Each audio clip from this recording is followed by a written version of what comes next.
Bagi bahagian tinta editor, kami telah masukkan uh,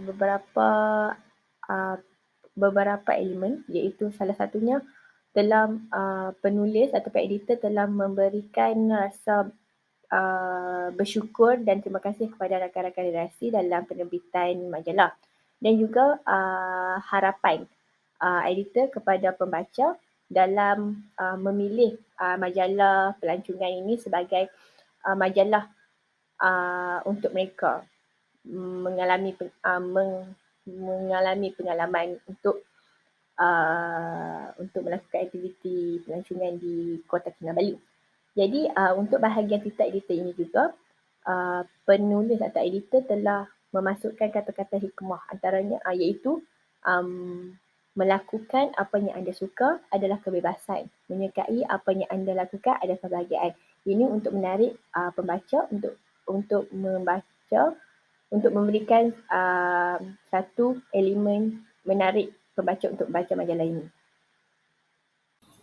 Seterusnya adalah sedikit fakta berkaitan dengan apa itu Gunung Kinabalu. Jadi Gunung Kinabalu ini merupakan puncak yang tertinggi di Malaysia dan gunung ketiga tertinggi di Asia Tenggara dengan ketinggiannya mencecah 4,090 meter dari aras laut. Jadi Gunung Kinabalu ini pendakiannya mengambil masa selama 2 hari. Jadi sepanjang pendakian tu para pendaki boleh berehat atau menginap di laban rata, iaitu pondok untuk berehat bagi para pendaki. Gunung Kinabalu ini juga mempunyai habitat lebih daripada 5,000 spesies flora dan fauna. Apa yang lebih menarik, Gunung Kinabalu ni tersenarai sebagai tapak warisan dunia UNESCO pada tahun 2010 kerana keunikan yang tersendiri dan di antara gunung yang tertinggi. Seterusnya adalah Mari Mari Cultural Village.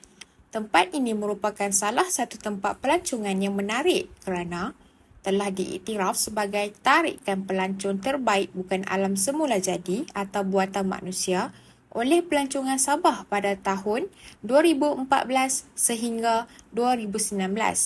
Tempat ini menawarkan lawatan mengenai tradisi dan adat resam 5 suku utama Borneo Timur Laut. Ia terletak di tengah-tengah persekitaran hutan terpencil di Sabah. Walaupun ia terletak di hutan, tetapi terdapat pengangkutan yang disediakan kepada pelancong jika berminat untuk melancong di sini.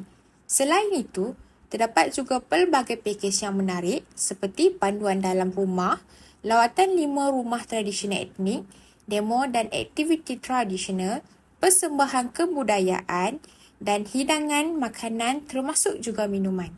Pelancong juga boleh merasai pengalaman dengan melakukan pelbagai aktiviti seperti bermain congkak di rumah bajau, masak dalam buluh di rumah dusun, membuat kuih jala di rumah bajau, lansaran di rumah murut, kraft tradisional di rumah runggus, kraft kulit pokok di rumah lundayeh, demo hidupkan api di rumah runggus, persembahan budaya dan banyak lagi aktiviti.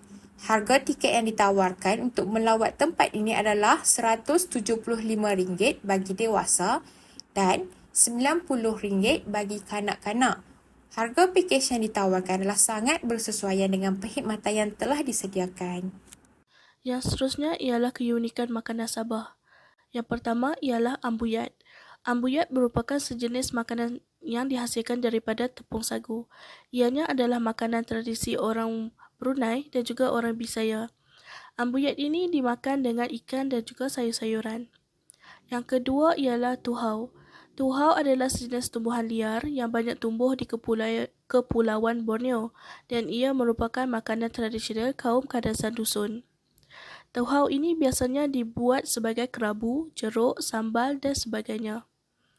Yang ketiga ialah bosau. Bosau ialah sejenis makanan yang dijeruk bersama nasi dan bahan-bahan lain.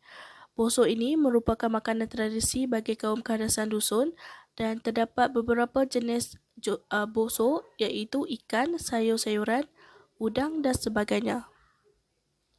Yang keempat ialah linopot. Linopot merupakan nasi yang dibungkus menggunakan daun tarap, daun doring dan daun doringin. Dan makanan ini biasanya dimakan bersama makanan tradisi yang lain seperti tuhau, boso, hivana dan lain-lain.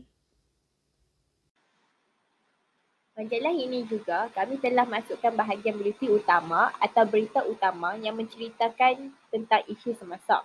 Jadi kami telah mengambil berita berkaitan isu yang terjadi di Labuan Sabah kerana majalah kami hanya memfokuskan kepada negeri Sabah. Berita utama ini diambil daripada berita bernama iaitu pada 17 Januari 2024 yang bertajuk Labuan terima bekalan gula lepas masalah kekurangan lebih seminggu. Pada majalah ini, kami meletakkan sebuah pantun yang bertajuk Pantun Cuti-Cuti Malaysia. Pantun ini diambil di internet iaitu website Script. Kenapa kami pilih pantun ini? Kami memilih pantun ini kerana ia sangat sesuai dengan tema pelancongan kami dan pada masa yang sama, majalah kami akan kelihatan lebih kreatif dan menarik untuk dibaca oleh orang ramai. Hai, di sini kami menawarkan pelbagai pakej-pakej menarik yang pasti akan menawan hati tuan-tuan dan puan-puan. Pakej percutian ke Kota Kinabalu sangatlah istimewa. Kami memberi pakej percutian lengkap dengan penginapan di hotel 4 bintang yang sangat mewah serta disediakan juga dengan makanan sarapan, tengah hari dan makan malam. Makanan yang disediakan adalah berlandaskan makanan-makanan istimewa yang hanya boleh didapati di negeri bawah bayu. Kemudian, tiket destinasi ke tempat-tempat menarik di sekitar Kota Kinabalu termasuklah yang paling utama, penjalan mendaki Gunung Kinabalu. Dalam masa yang sama anda mengembara bersama rakan-rakan dan keluarga, jangan lupa untuk dapatkan kenangan-kenangan yang terindah bersama. Oleh itu, pakej kami juga menyediakan juru gambar bagi pakej percutian ini. Dalam pakej perjalanan ini juga kami menyediakan pemandu tempatan bagi memudahkan anda untuk sampai ke destinasi anda yang lebih cepat. Oleh itu, tunggu apa lagi? Mari rebut peluang untuk mengambil pakej paling menarik dalam cuti-cuti Malaysia. Tawaran istimewa untuk tempahan minimum 5 orang dan dapatkan potongan sebanyak 30%. Hubungi kami di talian 018 321 4077.